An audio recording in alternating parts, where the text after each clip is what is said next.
A 9-year-old boy backed up at quarterback one day because there was no room for him at running back. That boy was Barry Sanders, and from the very start, his story was one of quiet resolve in the face of long odds. Born July 16, 1968, in Wichita, Kansas, the 7th of 11 children of William and Shirley Sanders, Barry grew up in a home where hard work was a given and attention rarely a luxury. The fields behind his home became testing grounds. He spent hours chasing the shadows of his football heroes, Marcus Allen, Tony Dorsett, Eric Dickerson, imagining the moment when he'd make them real. But at just 5 feet 8 inches and around 200 pounds, Barry didn't fit the typical mold of a pounding powerback runner. Many coaches looked at his size and wondered, could he handle the collisions? Could he sustain it? The answer would come, but only after he embraced his unique gift, elusive, sudden, impossible to pin down. In Wichita, 1970s was a place of homespun values. Work hard,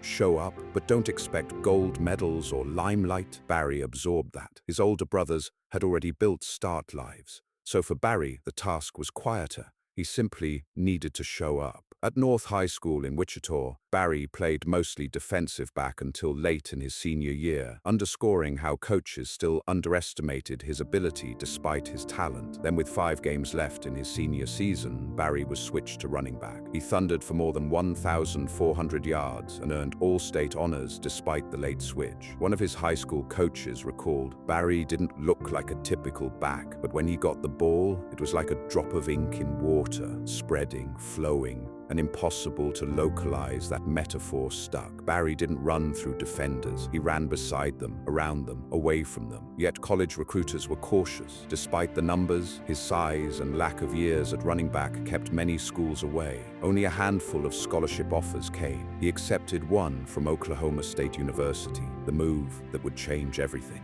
In 1986, Barry Sanders arrived at Oklahoma State University as a 5'8", 195-pound freshman, tucked quietly behind another future NFL star, Thurman Thomas. Few noticed him then. Most eyes were fixed on Thomas, the All-American running back bound for glory. But behind him, in drills and in silence, a freshman was learning and waiting. Coach Pat Jones once said in an official interview, Barry didn't say much, he just worked. Every drill, every rep, you could tell he wanted to be perfect, and he almost was. That first season, Barry barely touched the ball, only 60 carries for 325 yards. But his teammates saw something different. Thurman Thomas said, he was quiet, man, but he was scary. He'd do things in practice that made you stop mid-drill like, did I just see that?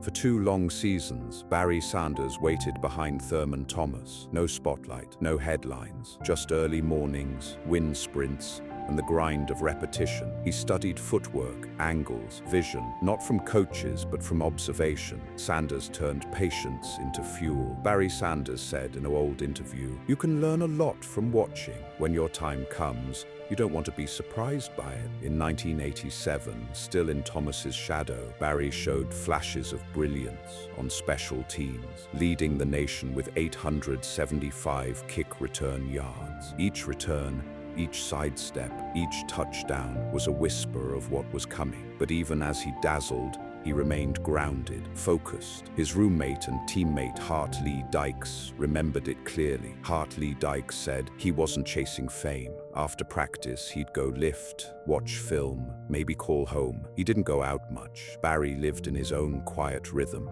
Then came 1988. Thurman Thomas left for the NFL. The backfield and the burden were Barry's. What followed wasn't just a season. It was an explosion, game after game. Number 21 carved through defenses like a hot blade through fog. That season, Barry Sanders did what no one in college football had ever done, or has done since. The original stat sheet stuffer, 2,628 rushing yards, in just 11 games, 37 rushing touchdowns, 3,248 all-purpose yards, averaged 238.9 yards per game, never had fewer than 119 yards in a single outing. Coach Pat Jones in an interview said, I stopped trying to coach him. You can't coach what you're watching when it's poetry. You just get out of the way. But behind the highlight reels, the stiff arms, the pirouettes, the untouched bursts, was the same quiet routine. Barry's mornings began before dawn: weight room, film,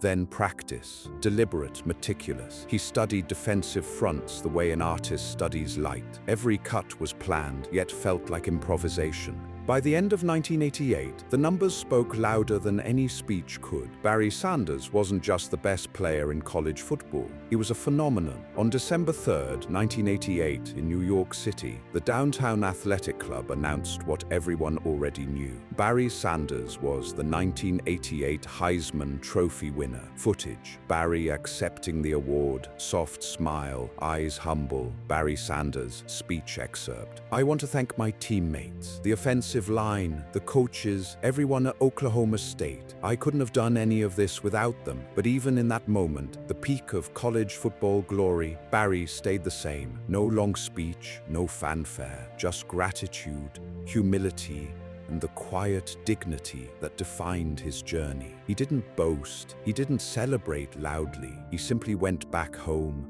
back to Wichita, and spent time with family. But Barry had bigger things ahead of him. A guaranteed top draft pick and tons of pressure awaited him. What would he do? In April 1989, the Detroit Lions selected Barry Sanders with the 3rd overall pick in the first round. From the moment he donned the number 20 jersey for Detroit, it became clear this was no ordinary rookie. His rookie season: 280 carries, 1,470 yards, 14 touchdowns, averaging 5.3 yards per carry, even in a system not built around him. He won the NFL Offensive Rookie of the Year award, and yet the backdrop in Detroit was gritty. The team had endured decades without significant playoff success. The rumble of the Pontiac Silverdome, the weight of Detroit hunger, all became the soundtrack to Barry's emergence. A teammate once said, "You tried to tackle Barry the same way you tackled other backs. He'd smile, bend at the waist,